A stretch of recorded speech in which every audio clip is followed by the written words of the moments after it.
Secret friends, unite!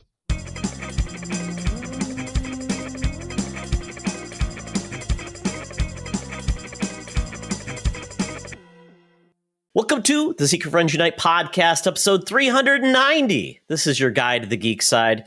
And before we introduce our lovable co-hosts, I'll tell you to subscribe to our podcast with our network feed, where you get all our wonderful shows. And then after you're done with that, then go to YouTube and subscribe to our YouTube channel, where you can see all of our wonderful faces talking about the things that we love and all of our prop comedy. So with that... of the faces. Yeah, so my wonderful voice is portrayed by the actor that is Todd Oxtra. And we're also joined by character actor Charles Chaz Carden. The man, the myth, the legend.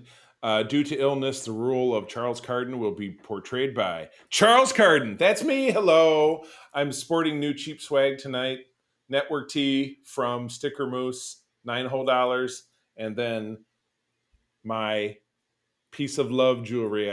April and I both got these as Starfleet Delta from Etsy, $5. You didn't have the one where it breaks apart in two and you have to form them together, Charlie? No, I have that one that you gave me. I have my half of that. You have the other half. But no, this is my $14 outfit tonight. Wow. Yeah. And I actually did the same Sticker Moose deal where I am getting a co-op mode shirt for $9. It'll probably last for like 3 months and then fall apart. Yeah, I have one for the chapter that was just a little circle here, and it's completely devolved. I need to just throw it away because it peels off. So if you're interested in our merch, we may be having a new store in the future. Yes. So more to come about on that in the future. Yes, because we do have shirts, but and we're always looking for more feedback on logos, things that you would like. And I know Madame Webb would love some merch herself because she's got a movie coming out, Charlie. You better believe it. But before we get to that, guess who's swinging their big thing? That is, for 2 weeks in a row, The Mighty Thor. This is issue number 390. This was from the spring of 1988. And it was weird. When I was a kid, we had subscriptions. I had the Spider-Man. My brother had the Fantastic Four, and he had Thor. But we would all read them, obviously, all together. So I definitely remember reading this. And this was, Captain America was another one I had. This was near the very end of the Captain America No More run by Mark Gruenwald over in the Captain America title, where Steve Rogers wore this great black outfit. He had a Wakandan shield that was just vibranium. It was just shiny and reflective. But at this exact same time, he ended up on Avengers Island. This was right before Dr. Druid, the worst Avenger of all time, broke up the team. But yeah, they were on the Hydro base, which was Avengers. Was he the Yoko Ono of the Avengers? He really was. I think he actually seduced the She-Hulk. No, I don't. He was seduced. He was actually seduced by Nebula, believe it or not. The Nebula, obviously the character that you see in Guardians of the Galaxy, not exactly the same, but she seduced him and he broke team up, blah, blah. But at any rate, this issue is famous because, spoiler alert, this is the one where Steve Rogers picks up Mjolnir, and he was one of the few people to ever do it. Because Hydro Base is attacked by, Ulick, or not frost giants, but like... Wait, Ulick? Ulick, yes. You know what? It depends. Are we talking about tequila? Tequila shooters? Boop. Mm-hmm. But at any rate, yes, that was what was going on in this issue. It's a great one, and that was an amazing moment. Recreated in celluloid in the third act of Avengers Endgame, without the snazzy black outfit, which later went on to John Walker, U.S. agent, who we saw in Captain America and the Winter Soldier television program. But anyway, I love this issue. It was good stuff. And in 1988, Madame Webb was only 88 years old, so she was a spring chicken. But even then, she was delivering the big scoop. She just wasn't working for us. But now she does work for us for 5-10 cents a dime and some loose cans. Let's go down to the corner of Hollywood and Vine and figure out the latest rumors and news with Madame Webb. So let's do it. Now it's time for Madame Webb's rumors and news. Take it away, boys. Thank you, Madame Webb. As we discussed, Madame Webb, considering we've got you where you are today, we hope you know that you signed up for your contract, that while we pay you nothing, we make 20% of all your gross proceeds. So remember that when the Sony checks start coming in, Charlie. Right. Cha-ching. You're right. You know what? Send that money to us. We'll see that you get nothing, but because that is the price of of our expertise. It's what we do. Yeah, your agents always get the top cut first, and then you get the the you top can pay cut. off all of your drug dealers and my your God. all your post Civil War debt. The drug keeper aware. All right, so my God, first story. How in the hell are there now 10 films in this franchise? The only 10 film franchise. I think in 10 film franchises, I think of Star Wars, I think of Star Trek, James Bond, but now Saw with the original Canadian grindhouse classic is now celebrating its 10th film. They're bringing back a veteran director, Kevin Wow. Okay, that's Grutert. there you go. Sounds German to me. Todd, I know that April and I sat down and slammed all 10 of these movies, or at least 8 of these movies, 7 or 8 of them, whatever it is, in like a weekend, like Halloween, like maybe 2 years ago. Have you seen them all? Have you seen some of them? Charlie, I've only seen one, and that is Okay. Spiral, which is probably the biggest pile of poo I've seen in a long time. The Chris Rock spinoff. I love our friends the Illuminati, but I cannot make their banner go away to the point that I can actually read this article. Well, you scroll down. I can read it for you, Charlie. Okay, yes. why don't? Yeah, yes, it's just there's way too much banner. Yeah, so Saw is coming back with Saw 10. The director is from Saw 6 and 7. He's going to direct that. And obviously, the Saw series was kind of like a new beginning for horror, where it became like a torture porn became a thing, like Hostel and all those movies became a new era. And it became from like a simple premise of a guy who likes to play games to do some social justice with torture.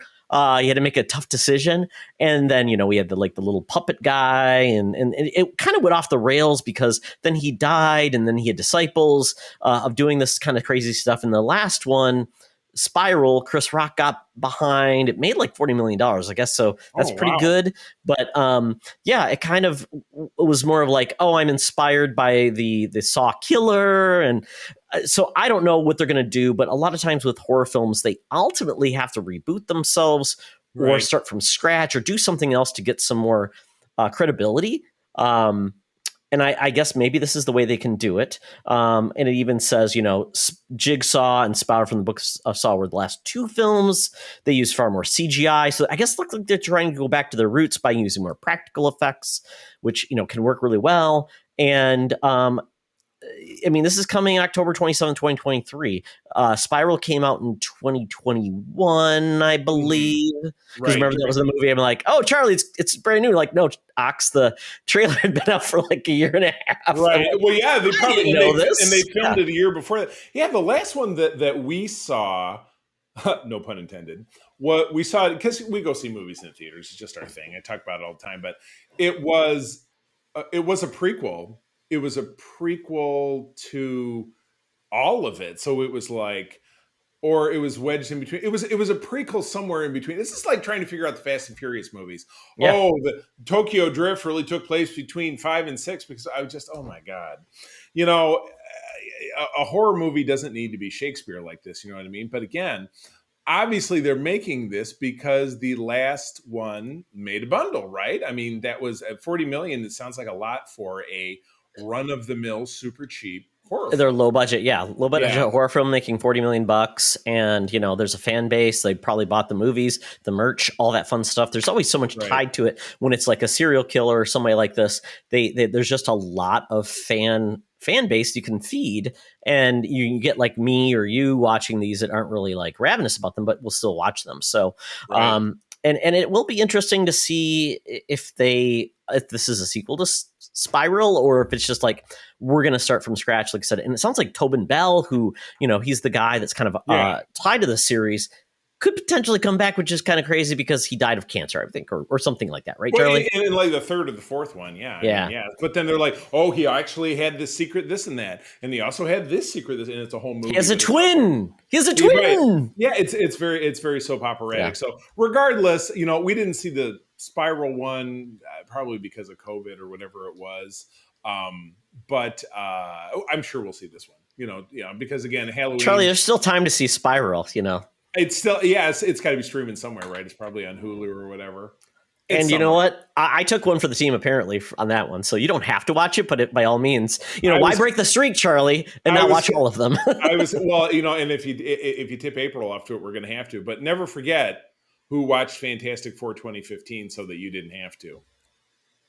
Never forget. I'll always be always be there to throw that in your face. Oh my God! All right, what's up next?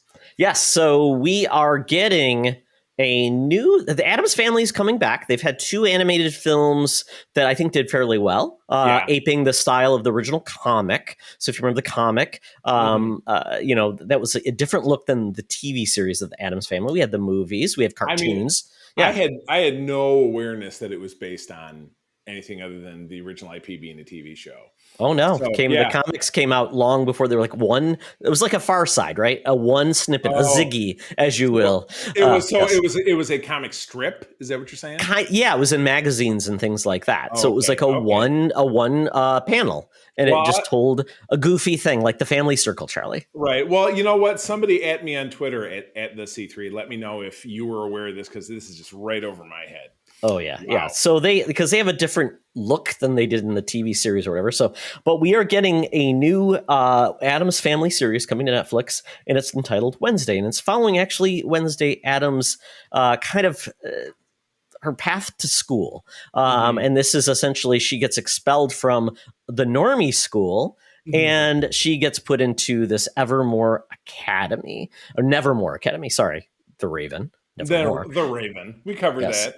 Yeah, but the cast looks pretty good. So we've got Catherine Zeta-Jones as Morticia Addams, Jenna Ortega as Wednesday Addams, Luis Guzman as Gomez, and Isaac Ordonez as Pugsley Addams. So they're going into a Latinx casting, which is pretty cool. Right. His name is Gomez. I mean, Gomez, and played by the late great superb Raul Julia in the 2 films from the early '90s. I mean, yeah. I mean, it doesn't hold up, but it's funny because we're still watching Night Court, and you remember that John was it John Aston? Was Harry Anderson's dad. Yeah, Harry Anderson's character's dad, and then he also jumped in genre parlance was the Riddler very briefly in Batman '66.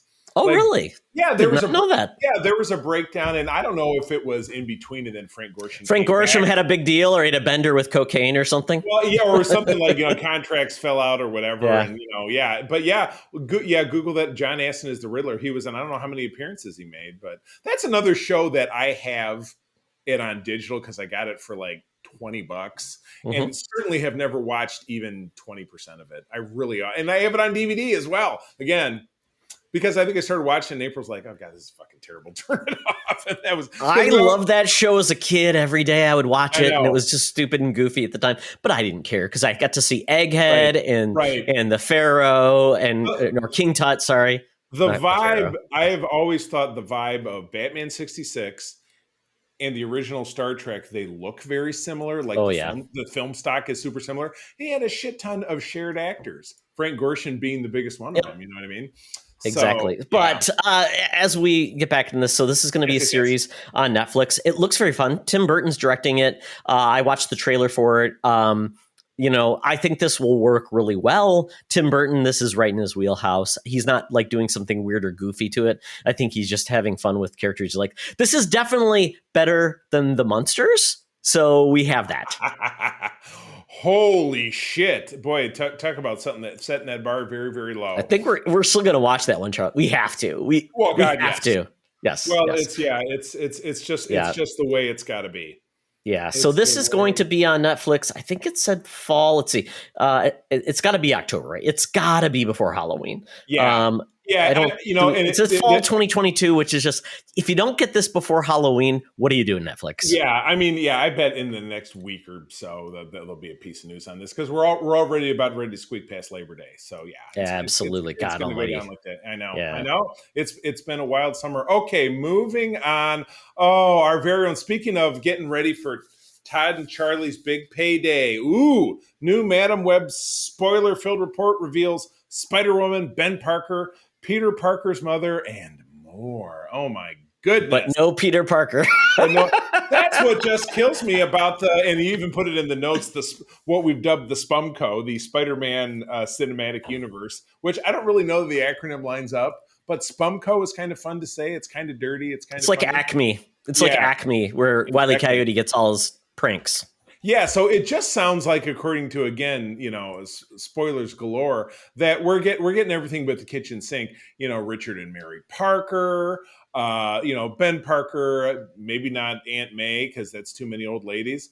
A lot of the Spider Women, so that's Spider Gwen, that's Aranya, that's Jessica Drew. There's just a lot of that. So they're kind of packing it all in. They got a lot of pictures here. Oh my goodness, who is it? Who's Julia Carpenter in a dress? I'm going to keep strolling. That's a very wow. That would be Jessica Drew, I assume, right? Yes. No, that's Julia Carpenter, the one with the girl in the dress and the other things going on with that outfit. So it's interesting. The movie is not called Spider-Man. But they're doing this big dance around. I mean, I don't know. Don't you wish somebody could just wave a magic wand and make it so that it just doesn't have to be this convoluted? Because they could be lining up something really, really great. But of the live action Sony Spider-Man adjacent productions, correct me if I'm wrong, they've all been terrible. The first Venom I found entertaining as a B movie. Yeah, they've all been terrible, Charlie. Yeah, I mean, so, law of averages, this is not going to be good. You know what, Charlie? Every once in a while, a blind squirrel finds a nut.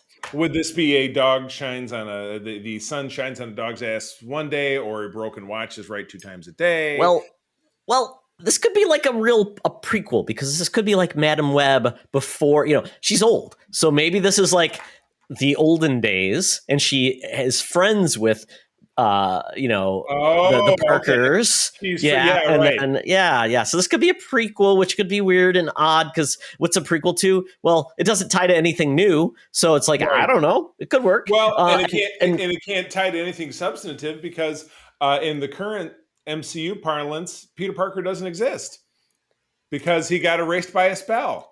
And we don't have another Spider-Man movie announced by Disney yet, so who knows? But I want to tell you this, Charlie. If you were worried about the talent behind this, you might want to be worried about this because I told you that I already am. Yes, the director is directed by S.J. Clerkin with a script from Brooke Sharpless and Matt Sazama. Screenwriter is responsible for Morbius, Gods of Egypt, and Clarkson has worked with Marvel properties on the small screen, including The Defenders and Jessica Jones. 1 out of 4 things is halfway decent. 1 out of 4. But when you lump together Morbius and what was the second credit? Oh, Gods of Egypt, that horrible, which I've never seen, which I want to watch because it just looks like, I don't know what this movie's doing. You've absolutely front-ended it with 2 of the worst films in genre history. Well, and The Defenders was the worst of the Netflix series. Right, exactly. So. But Jessica Jones was one of the best.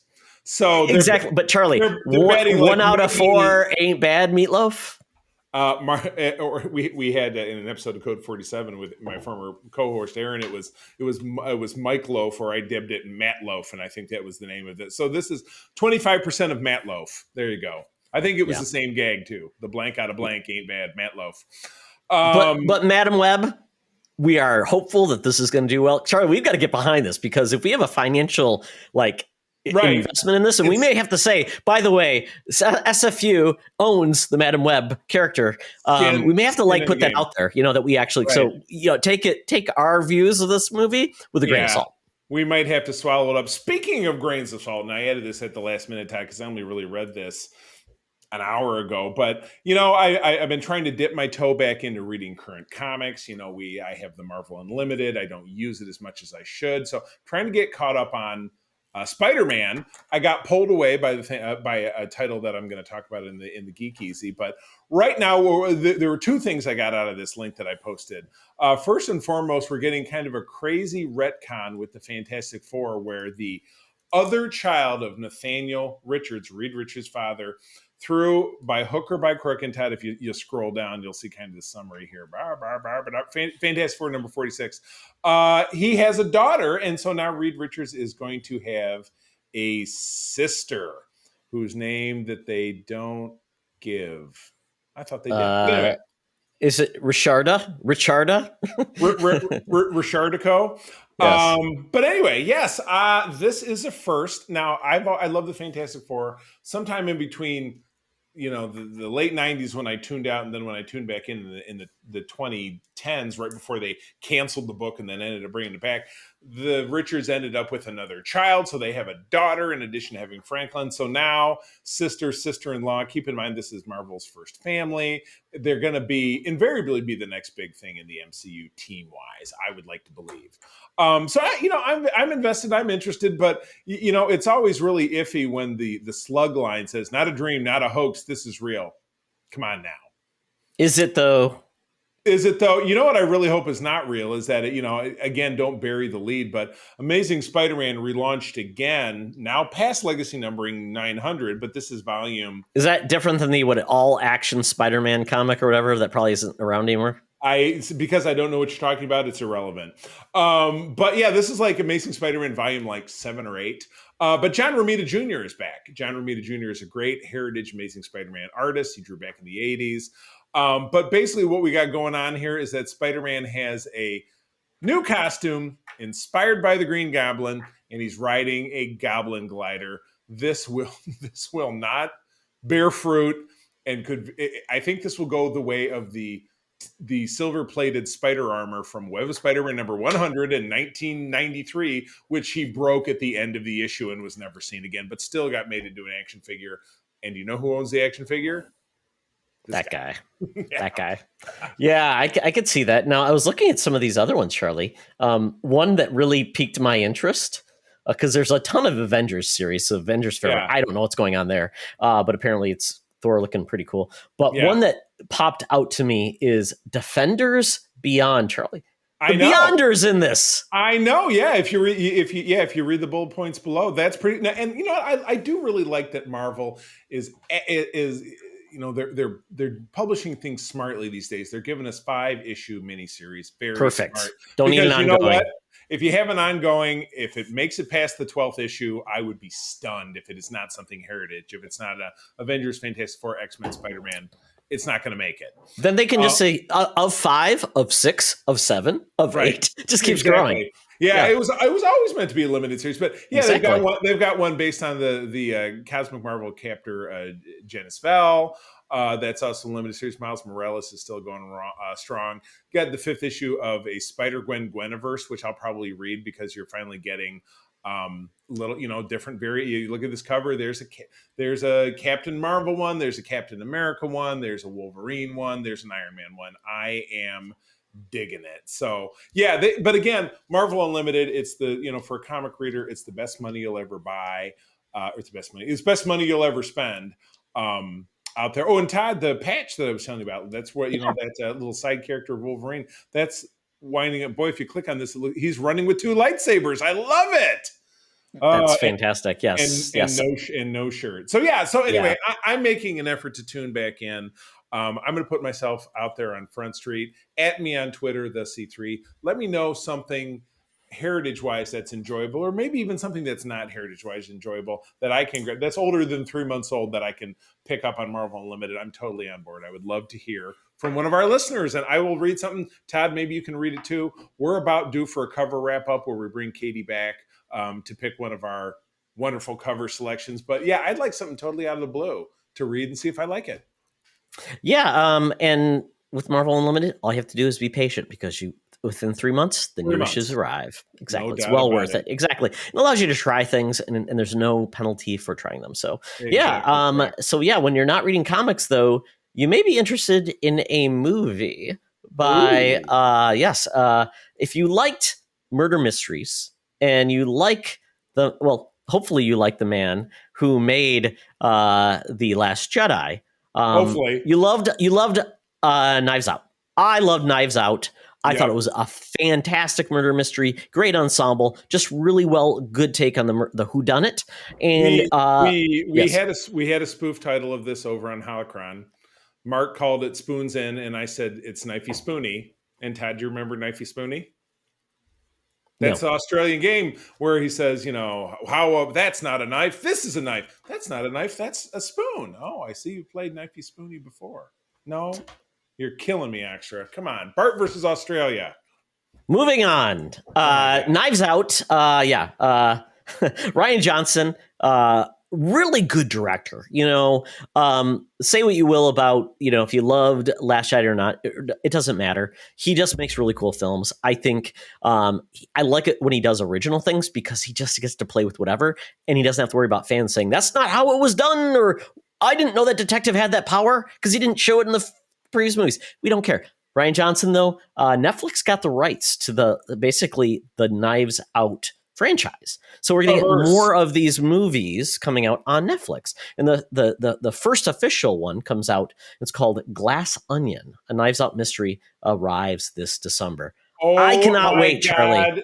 I can't wait for that Apple lawsuit being sued by Paul McCartney, because that is a Beatles song from the White Album. How does he think he can get away with that?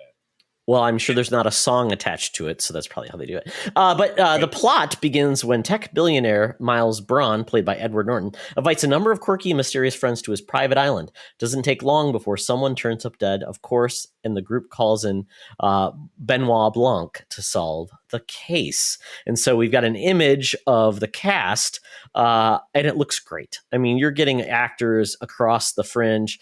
Dave Bautista's in this, so he's probably just going to kill people. Edward Norton is fantastic. I just love the dude because he's never afraid to have fun. And some of the other actors we're getting in this. Where's the list of actors? Ana de Armas is in this, who is wonderful. Leslie Odom Jr., Jessica Henwick, Madeline Klein, Kate Hudson, Janelle Monáe are a few that are joining the cast. Intensity. Yeah, I enjoyed that film very much. Gave us a great turn with Chris Evans as a not so nice individual, and just overall the gritty family drama of it all, and then watching James Bond crack the case. Totally awesome. Absolutely. And I will say one thing about that movie. I'll take Captain America's sweater over Aquaman's sweater any day. And you know what? And because that was a beautiful Irish sweater too, I got a sweater just like it. So yes, that's all the endorsement you need. Yes, that is it for Madame Webb. But Charlie, it's time for us to move on for some libation and geeking out. And we go to one place to do all those things, and that's the Geek Easy. Talk nerdy to me. Talk nerdy to me. We're sitting the Geek Easy, drinks are poured, and we are ready to get our nerd on.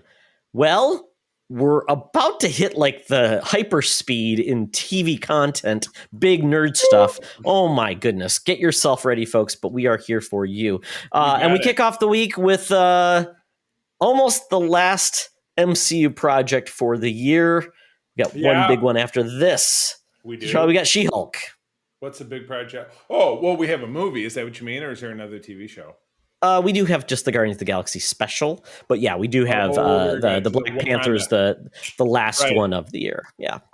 So She-Hulk came on last Thursday, and again, April and I, we get up early. We watch things first thing. We love this. This is a character that April really enjoys because April has a law degree. She does not practice law, but our first actual cosplay together is I had no client of mine that was a costume shop, and we were doing a station Christmas party because it was a Halloween party for the radio station I work for, and so in trade I got Captain America. I had the America's Ass Captain America outfit from the Avengers, and she did She-Hulk. She painted herself green, wore a suit. It was totally awesome. So the She-Hulk's very big. This was great. Tatiana Maslany is Jennifer Walters, who is the cousin of Bruce Banner. A lot of cool interplay. Todd, I assume you watched this. Yeah, I know you watched this because we talked about Watched it with my mom and my wife, yeah. Oh, very good.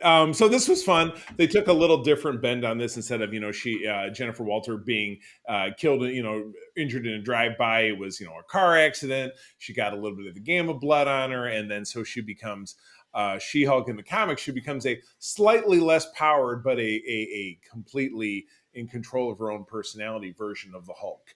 And this is great series. This was 38 minutes. So it was around about basically an hour's worth of programming, as you might see on network with commercials.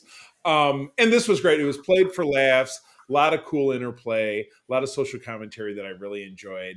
I loved it. Most of it was spent, Bruce, in his little lair in Mexico, which is where he managed to integrate the Hulk and the Banner personalities and become Smart Hulk or Smug Hulk. which I thought was great. Kind of educating her. And then the only kind of wet fart at the end of it was the introduction of the superb actress whose name is on the tip of my tongue, introduced as Titania. Who was it? Why can't I remember her name? She was in the Good Place.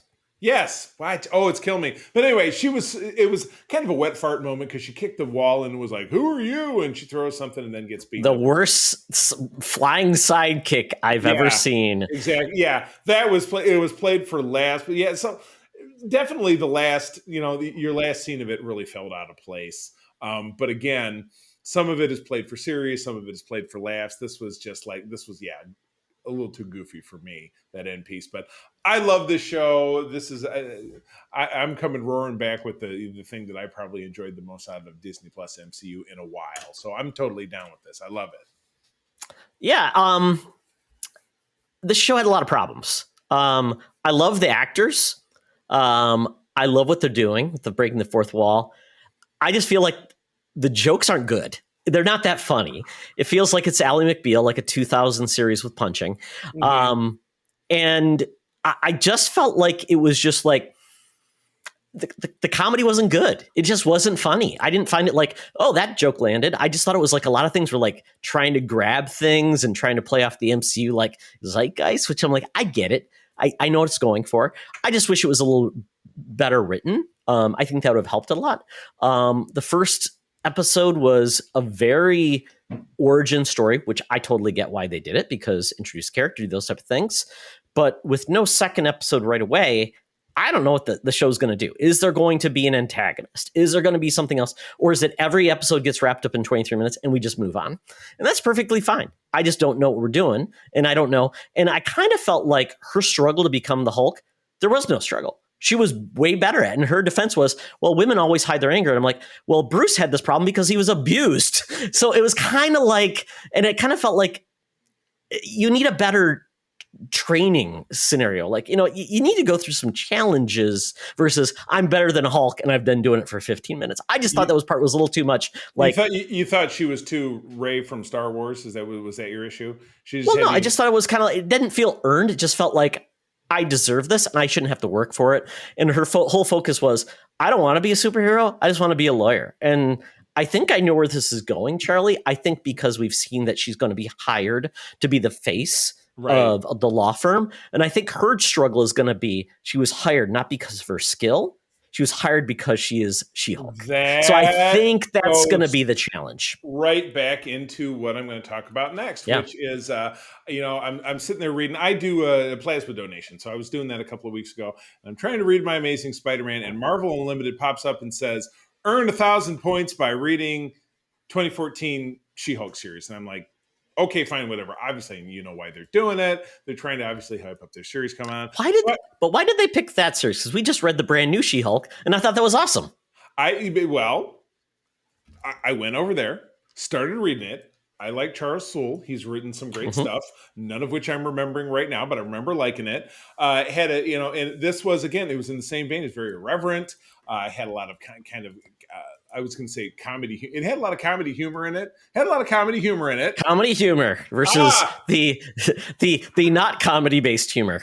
Comedy humor is the best humor that you can. Funny jokes that you like. But this was cool. No, so in the first couple episodes, it was exactly what you said. It was a law firm that said, "Yeah, we hired you.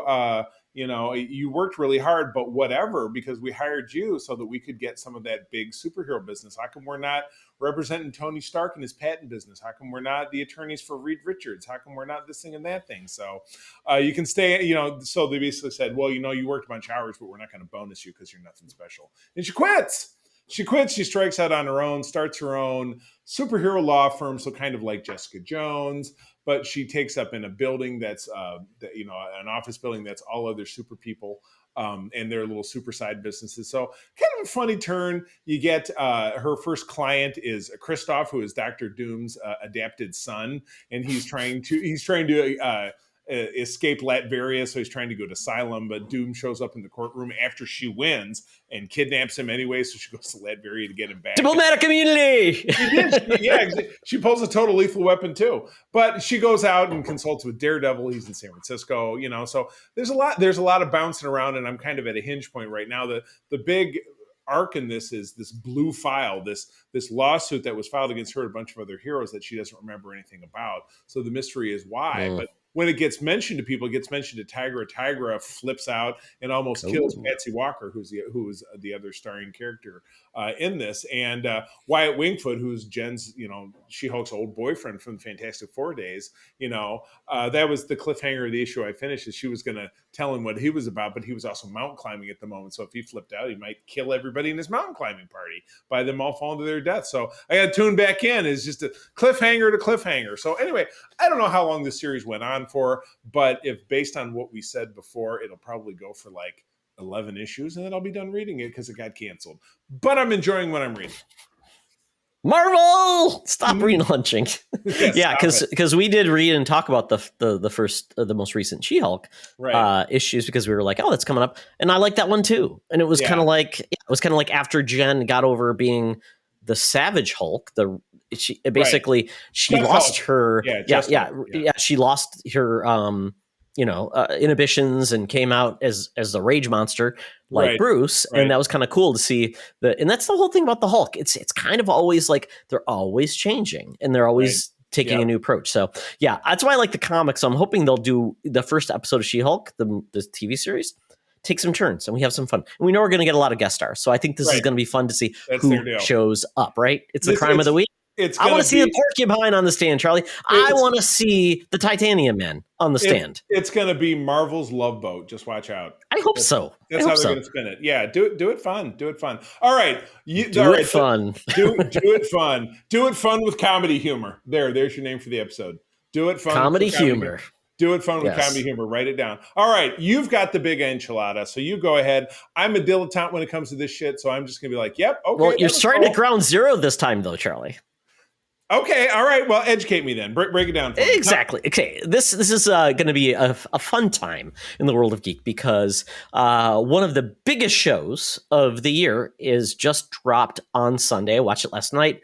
Sat in front of my new TV on the big couch. Loved it. And I'm like, I'm watching this. Chris is like, what, Game of Thrones? I thought it was over. I'm like, no, it's the new Game of Thrones, which is the old Game of Thrones. It's old, but it's new. It's a prequel, Todd. It's a prequel. But it's almost 200 years. Well, before. Todd, then I want you to remember this moment, because when I'm sure we'll eventually get KOTOR, or we get the High Republic over in Star Wars. We're getting the Acolyte, right? No complaining, because it's the same methodology.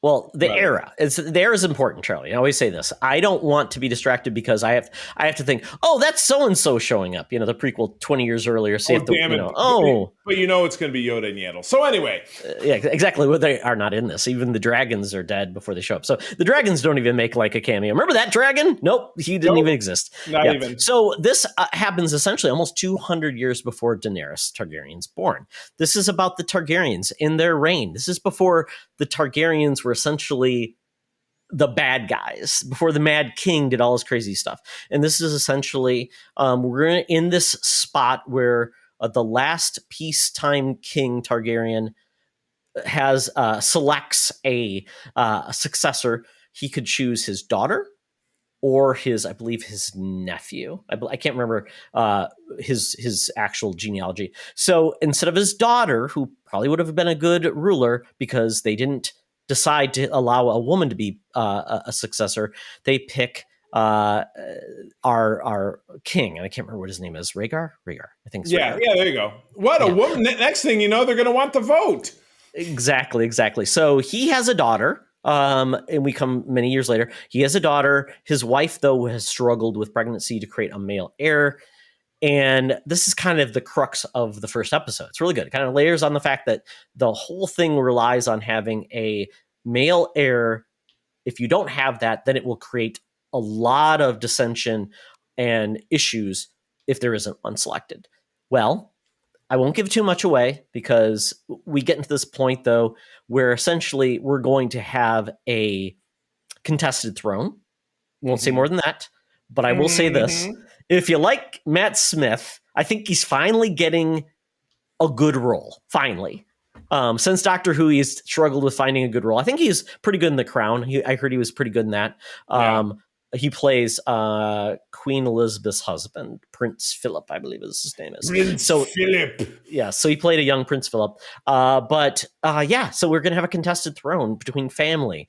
And this is an era where the dragons reign. And King's Landing is a little bit out of sorts. So we're getting to see all these pieces laid, but it's right now it's a smaller story. I don't know what the long game is because we know where it ends in 200 years, but we don't know the things that happen along the way. So other than that, I thought it was well paced, told a good story. It's got a lot of good actors in it. Had some pretty disgusting things with Charlie. Did you realize when they had like those like the knights jousting? I didn't think they were supposed to kill each other, but apparently, and that's all they did, man. They knocked a guy off, and then he just gutted a guy's face. Earlier when the Night's Watch was taking on all the criminals, they castrated a guy, and then you saw it threw down. Feet, arms cut off, murders, hands and heads, and then rolling away 2 carts of fucking body parts. It's like, and then we read a week ago, like, well, there's not going to be as much graphic sex in this series. I'm like, oh, that's okay, but we still did get some nudity, which, hey, everybody enjoys nudity, or they should. The cat house scene, it was full of, It was full of it was Herogasm Part 2 old times. It was loose boobs and butts, which is a big thumbs up from Charlie. Yes. But yes, the absolutely gratuitous violence, it's like, why is that so necessary? I don't know. I mean, a less civilized time, Charlie. This was entertainment. You didn't have your Parks and Recs in the office. You had this. I can watch a guy's face get gouged out by a mace. I'm into it. That's entertainment. Yeah, that's entertainment, folks. Yeah, so and I like what they do with the Game of Thrones is after every episode they always had like kind of like a reflection by the creators. I will love that. I just think it's fun to have that. It's almost like a it's the post credit scenes. It's all those things you get on a DVD back in the day when they actually had them. You get to watch them, and I like that because it adds a little layers of context and understanding where they're going. So I really like this show so far, but we're 1 episode in. If this is a long journey, this could obviously go wrong or it could go well. So, but I enjoyed what I saw. Right. And how many, this is a weekly show. I'm assuming it's going to drop Sunday evening. 10, 12 episodes. Time. Yeah. Okay. Gotcha. Yeah. So, and that was par for the course, what they did obviously with the original show. So, absolutely. So we got 10 weeks of this deal. So this is going to carry us through the, almost the end of the year, into the holiday season, deep in the holiday season. So Yeah. And the good news is this is essentially original content. It's not like lifted directly from the book. So we don't have to worry about George R.R. Martin finishing his damn books where they have to make up the crap because they're already making up the crap. So, when you make up the crap, we've set the level of crap. The crap is in the crappening. And I mean that in the most positive way. It's good stuff. The crappening is happening. Yes. Live for it, love for it. Yes. So Charlie, Paramount Plus has a show called Players, which I've talked about American Vandal, that series, basically the true crime, high school vandalism and things like that. We talked about the 26 Dicks vandalism. We talked about the oh God, I'm blanking on his name. It was the Pooh Man. It was a Pooh issue where there was vandalism. But now Mr. Hanky, these guys have moved on to cover the world of esports in the series called Players. And it's very much like a behind the scenes documentary about a esports team. And it's behind the lens of focusing on one character of Team Fugitive. His name is Cream Cheese. And Cream Cheese is he's at the point with esports, like if you're over like the age of like 27, you're over the hill. And this is kind of like his last vestige of like getting a win finally. Because Charlie, he did the problem what he does when he got ahead of himself in like 2016. He said, we're gonna win 7 championships. Fast forward to 2021.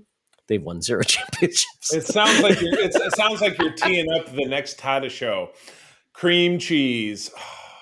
Yeah, it's very much well done. It's like in that documentary style, and the whole dramatic part is they are bringing on like this phenom who's he's 17 years old, and the owner of the team is a sports team owner. So he's like, it's all about the revenue, and you just see the pieces that are brought in, and the way they end the first episode. I'm like, this is where they're going. I love this. It's funny. You don't have to know anything about it, and that's exactly the point. Like the one brother of the new teen phenom says, like, well, I saw him going after this blue neck worm thing and they scored a goal and we won or we lost, maybe.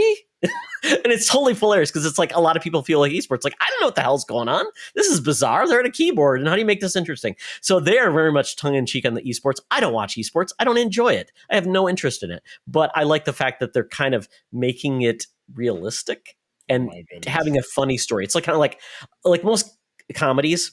The actual what they do in their real life and things really doesn't matter. It's all the stuff that happens behind the scene. Did we see Elaine work a day in her life except for the urban sombrero? Probably not. Oh, working at Pendant Publishing or whatever. Yeah, exactly. No, exactly. Or George, doing things for the Yankees except for sleeping on his desk. Or Kramer, not being Kramer. Yeah. So it is comedies, and this is one of those thinky comedies where it's you see the funny behind it, but it's entertaining. I like what these guys do. They're very, very good at this kind of pseudo mockumentary. Oh, love it. My goodness. Unbelievable. All right. Well, that takes us out. Yeah. So it is now time to get on the line with Eric Quantis. We're going to the land down under. That's right. Time to head down to the Thunderdome. The mutants are waiting for the conclusion of Does It Hold Up? Film number 4. Welcome to another edition of Thunderdome! Thank you, Tina. We're sitting in the Thunderdome where the mutants have been gathered for a topic or a game to be entertained. And this week, it's week number 4 of Does It Hold Up? Our final film of this first volume of the series. So, Charlie, we're going to do what Marvel does. We're going to have many volumes of this, but this is the first volume. Yes. Yes. Or we could do part 1 of 4, part 1 of 6. I don't know. We'll figure something out. But this wraps up the first volume of this series where we look back on films from the ye old days of our youth. And most likely we haven't watched these in some time. So we have to determine if they are truly, evergreen or of their time. So with Clerks, Charlie, I will tell you the premise. Dante, played by Brian O'Halloran, is called in to cover a shift at his New Jersey convenience store on his day off. His friend Randall, played by Jeff Anderson, helps him pass the time, neglecting his video store customer next door to hang out in the quick stop. The uneventful day is disrupted by the news that one of Dante's ex-girlfriends has died.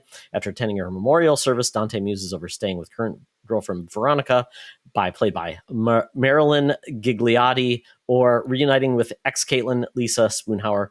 It was released October 9th, 1994, a Miramax film, directed by Kevin Smith, distributed by Miramax, box office of $3.2 million, with a budget of $27,000 and $575. So, oh my God, a dramatic success that launched the career of the very irreverent Kevin Smith. Shot in black and white, and I'm just spitballing from what I knew. Shot in black and white, largely at night, which is a plot device that played out why the shutters were closed at the store, because they shot a lot of it at night because it was a real convenience store. Obviously, he didn't build a big set, whatever it is, which is why he could make it for $30,000. But yeah, he did. He mortgaged off his comic collection, maxed out every credit card he had, and Kevin Smith took insurance money to fix his car and put it towards the film.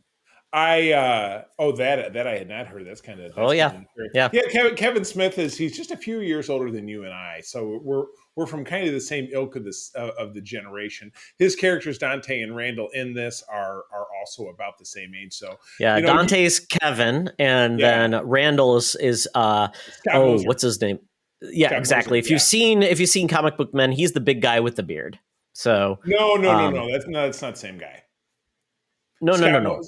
It's no. So it's not Scott Mosier is not the Randall character. Randall was supposed to be and I'm drawing a blank. And you also end up seeing a lot of the same your comic book man. So Walt Flanagan is in this. It's played by Jeff. Yeah, it's Jeff. Oh God, what is his name? Well, Jeff Anderson is the actor who is Randall. No, I'm trying to remember his name. Oh, Don't I worry. cannot find it. Don't worry about it. We really got prepared. But anyway, Jeff Anderson is the actor. Yes, yes. I literally just said that, Todd. We're going to have a chat about you in your ears. Yes, but no. What you're saying is Randall was supposed to be styled. I thought he was styled after Scott Mosier, who was Kevin Smith's best friend. Okay, so regardless, yes, this is a very much a slice of life. After Kevin Smith's own, leanings and lifestyle and whatever it is. And, but this was one of the first cult classic movies. The dialogue was very much down to earth, particularly for people like us who love the geek culture, the comics and the Star Wars and this thing and that thing. But does it hold up? So Todd, where are we at with that? Oh, wow. Yeah, I mean, this movie dropped at just the right time. I was in college at Michigan State. Mm-hmm. I was big in independent film, Reservoir Dogs, Quentin Tarantino, any movie that was indie and was kind of cool, I tried to go see it. So when I heard about this film, I believe I saw this film at Michigan State when they would show films around campus. And it was always fun because they would have films around campus in different halls in different schools and things like that. I mean, because what I remember of the camp, and again, this was about a year before you and I met, is that there was the campus channel, which would show blockbusters that were like in the theater the summer beforehand, whatever it is. And the way that I saw it is that if this came out in October, I was home at the holidays. And so a couple of months had gone by, the tape was making the rounds, and it was either in 94 or it was in 90. It was in early 95 when I was here home. And again, here in this house, the house I grew up in, I was here. My brother had flunked out of college. He was home for a year. His girlfriend was here, some other people from high school, whatever it is. And this tape found its way into the VCR. And I was like, wow, this guy speaks our language, blah, blah, blah, this thing and that thing. Talking about sex stuff that I didn't understand. I was a late bloomer. It was sex stuff that I didn't understand at the time. But it was like, oh, Snowball, and it's 37. My girlfriend, blah, blah, blah, 37, you know what's. See, I can edit myself if I have to. We don't need to get into all of Kevin Smith's dirtiest bits in this. But yeah, for its time, it was a phenomenon. It was a phenomenon at the same time that Pulp Fiction was a phenomenon. Think about that. They came out at the same time. One was a more of a high budget, though not by much, studio driven bit. And was Pulp Fiction also Miramax? Were these both about at the same time? So absolutely, yeah. Pulp Fiction came out in 92. No, also in 94. No, it came 94, out. okay. Fall of 94. So these were out at the same time. So they were almost in some ways, kind of cousins or distant cousins from, edgy Miramax, which, we all kind of saw how everything went down with Harvey Weinstein. We don't need to talk about that. But to me, of all of the films that we've talked about, so in our series here, we've talked about Goonies. We've talked about, The Last Starfighter last week. What was our first movie? The first movie would have been The Crow. The Crow, which I hadn't seen, and which also came out at almost this exact same time. So we've had two films from the 80s, which came out at almost the exact same time, and two films from the 90s that came out at almost exactly the same time, 10 years apart, 84 to 94, 93, 94. I'm fully engaged with the rose-colored glasses with this film. I can't shake it loose. It's such a perennial part of that time in my life, and hearing humor that was based around things we love, like comics and Star Wars. But again, what's so funny is we were trying to find a co-host for this film. We reached out to our friend, to Steve, who is a high school classmate of mine who's been on all of our shows a couple of different times. He couldn't make it. We reached out to Eric Holtgren, who's been on the show. He couldn't make it. So we reached out to a bona fide younger person, 10 years younger than us, which would be Katie. And she's like, "Oh, I don't want to watch that. That sounds, everything I've heard about it sounds horrible."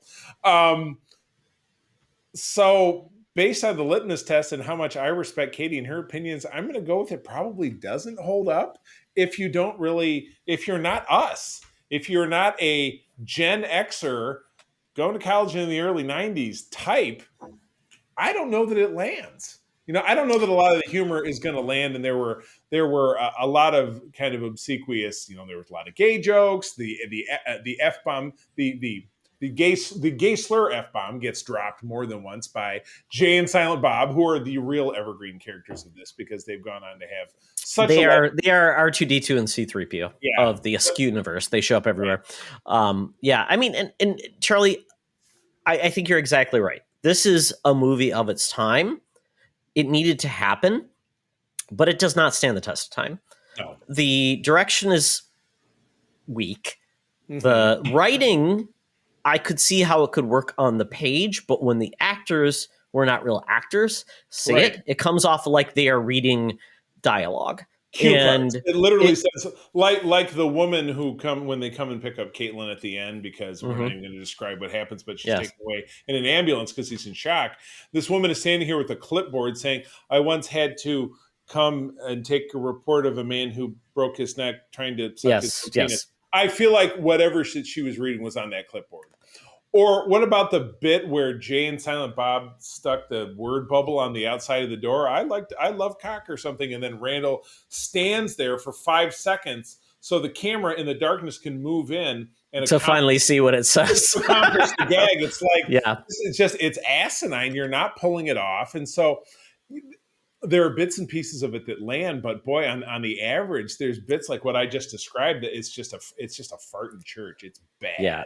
I mean, it's but really bad. To your point, it was that thing where it felt like a movie that we finally got geeks talking to geeks. I mean, the one iconic scene about Empire and the contractors. Yes, it goes. Right. But arguably the best scene in the film, I would say. I think it's okay, but it once again leans into Star Wars humor is the worst humor because it's always regurgitated and it's only based off of like 5 things. And once you keep saying it after time, like, oh, it's not really funny anymore. It's just like, oh yeah, they did that. Yeah, right. But as I walk through this movie, because it does have some cool parts to it, I will say that. At the end, it finally, I think, worked its way through all the problems. This is a problematic film. I mean, what happens, the main character is a character that quite honestly isn't a good guy. He blames everybody for his problems. He gets called out for it many, many times. And you don't honestly know if he's ever going to make it work. And obviously we have sequels to this film and we see he really doesn't make it work. And yeah, it's kind of like, and this is based on Kevin Smith's life. And we get that. And I think it was great for what he could do for the time with the money he had. But man, oh man, I did like the ending of the film. And I think it finally forced the main character to say, you're kind of full of crap and you need to suck it up and take the responsibility of what you've done to yourself. Stop blaming others and, be a man and do something else. Stop. My dad used to say, shit or get off the pot. And I felt like this is the whole point of this film. And Charlie, did you know there was an ending that was released at the initial showing of this film? I think I know where you're going. Yeah. Yes. Where the main character was killed by a patron. And it was just kind of the whole premise of he keeps on saying, I'm not even supposed to be here. And it was that whole thing, the wrong place, the wrong time, all these things happens. So they pulled that. And actually Siskel and Ebert did a special on this movie, which I did not know. I looked this up. They did. And they said they're so glad they didn't do that scene because they felt like it would have gone wrong, because Smith originally thought you needed a negative ending, kind of like Empire Strikes Back. So once again, going into that. So does this movie hold up? No. The humor's dated of the time. The writing, I think, has got some good stuff. It just doesn't translate to well in normal dialogue. You just kind of feel like they're continuing. Like, I don't know anybody who speaks in a continuous chain of thought that's complete, that makes a lot of sense, is witty, and it just goes out that way. I mean, if there's somebody that does that, they are nuts. It comes from the comic books. You know what I mean? It's Stan Lee. It's Stan Lee with his, thought, his word bubble exposition. You know what I mean? Which, yeah, that makes sense because he was a fan of comics. Stan Lee was in his second movie. But I mean, let's put it this way. The fact that he was able to parlay this into, Mallrats, which was a panned movie, but made, it became a cult classic in a way. People wanted to watch it on video, bought it, and it got him a second career in life to do what he wanted. So, you know what? It's kind of the whole thing of make a movie, try it, get out there. So for Kevin Smith, it's really good for his legacy and his filmography. I think ultimately he has 2 to 3 good movies. The rest are just, doesn't care. Purposefully garbage if you watch Tusk or Red State. Sorry, Kevin. I mean, and the man is worshipped. Oh my God. When April and I went to Fan Expo Chicago just a couple of months ago when I got my Jonathan Frakes autograph, he was the only star there who had a tented off area and he had his own private security. I mean, he is a god to those in our community. He absolutely is, even though this film was very much him peaking in high school. Not literally. I followed this up by watching Jay and Silent Bob Strike Back, which is also not good and has a lot of very dated humor, but it's fun. And I think Mallrats was fun, but again, like you said, not great. But yeah, you're right. This, for a moment in time, touched us as Gen Xers in a place that, like I said, even talking to Steve and then talking to Eric Hultgren about joining us, that there's an enormous amount of enthusiasm and there's an enormous amount of love, but it held up against the lens of 2022. Now almost 30, it's almost 30 years later. I graduated high school in 1994, so that's almost 30 years gone for me. Does not, you cannot turn back the clock with Clerks. No, it just does not click. So, it's like what you put in the time capsule, right? It's like, this is what the time was for like geek culture, and kind of like just, this was the emergence of finally saying it's okay to like this goofy stuff and be dorky and root for the guy that doesn't look like the guy that's a star of a film.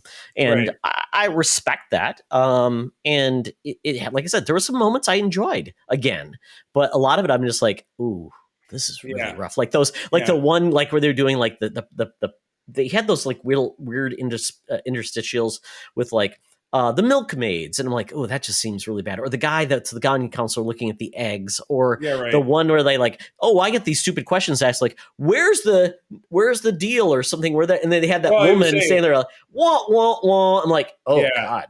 Well, they did horrible. Or hey, do you have hubcaps for a 72 Pinto? Oh, look, Mini Trucker Magazine. It was just like, well, what? What do you mean this coffee is good? Do you mean I got to drink my coffee hot? It's just, it was like laughing. Yeah, it was. Yeah, exactly. It was like those weird, like, this doesn't feel like it's the same movie. It just seems like, what are they doing? Are they filling it in because we've got like a 45-minute like film, right? And then you just gotta keep padding it. Yeah, laugh. But you know what? Credit to them what they were able to do, because you could make a film on your phone and make it look much better than what they did with their probably expensive equipment to do that. Exactly. So, and 28 years later. So kudos. All right. Well, that ends the series of Does It Hold Up? This was great. This was inspired, Todd. You do come up with the good ideas. I like it. We'll probably wrap on this and bring it back maybe early next year and get another. I think so. When we got some doldrums, when there's not much going on, I mean, it's perfect time. We have Shocktober next, so that's the next series, and then maybe we'll do something, after October to get us through that holiday season. Maybe we'll do we'll do like holiday based films. We did a pretty good. Maybe we'll do something fun, like Santa Kills People, or we got terrific. like I love it. Like it's good. All those horrible like holiday based murder films. And not to mention, we have 2 pretty significant anniversaries coming up.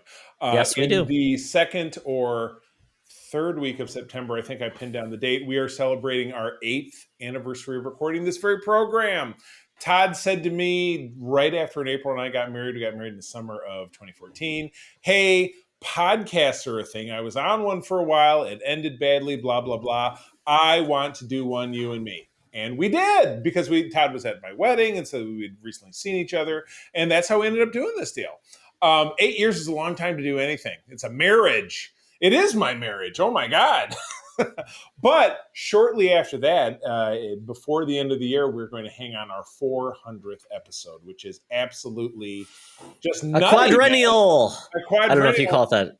I don't know. And that's not counting, the couple of lost episodes we had. It's not counting. We went bi-weekly for some times. Yeah, we did. It's not counting the idea that you and Mark shot down where we should do legacy numbering, which means we would add together all the numbers of the episodes of the shows where we'd be over 600, which I thought was a great idea. But it means nothing, Charlie. I got voted down. It means nothing. There's three of us. It's a democracy. It's okay. But anyway, that will be a lot of fun. So there are fun. There's more stuff in store coming up before the end of the year. So stay tuned. Obviously, following our network feed is the best way to get all of our shows. And again, our YouTube channel is where it's at. We're now at 113 subscribers. The luckiest number of all. You bet. You will not appreciate the most recent episode of my show, Code 47, where I somehow turned my camera off and could not turn it back on. And I learned a valuable life lesson. Todd made fun of me, and I was embarrassed, and I know that makes Todd happy. But anyway, friends. Well, Charlie, the good news is I will be picking a wonderful file picture for your self. It's going to be fantastic. I can't wait for the embarrassment. Todd, where do people find you out there on the internets? Oh, follow me at Twitter at Teoxtra, where I'm just having fun in the world of gaming and geek culture, and going to be a lot of football posts because I love the NFL and I love college football. So get into that. And I also play fake football fantasy, where I try to be smart and I'm done about sports. So I will be doing a lot of that, but I also love to talk about games and what's going on in the world of nerds. So follow me there. And also check out our YouTube, because I put all the videos together along with Mark, and we put them out there. And Charlie and his co-hosts get to enjoy my editing excellence. Are you as good at fantasy football as you are at our summer movie wager? Now your 7th year. I have won 2 championships in fake football, Charlie, and actually won money. So that's really all that matters to me. Money. Some money. Oh my God. Well, you can find me over on Twitter at the C3. Go ahead and spell it out. I did tweak also my Instagram, and now I'm dinking around on TikTok a little bit. Haven't made any videos yet. Subscribe to some friends, some different celebrities, but I'm at the C3 anywhere that you go. My lovely wife April and I do run the USS Grand Petoskey. That is the West Michigan chapter of the International Star Trek Fan Club. Find us at that website and at that name on socials all the way across. Friends, as always, thank you for joining us. I'm going to tell you that sharing is caring, and keep on trucking. Be the hero, not the villain. In a truck. I'm not even supposed to be here today. This podcast is part of the Secret Friends Unite podcasting network. Visit secretfriendsunite.com for more great shows, articles, news, reviews, and more. Secret Friends Unite podcasts are available on Apple, Google, Spotify, and other podcast services around the world. If you'd like to be part of the conversation, you can join us on Facebook or our new Discord server, or follow at Secret Friends U on Twitter. Please subscribe to Secret Friends Unite on YouTube and visit our merch store at tpublic.com. Just search Secret Friends Unite. Thanks for listening.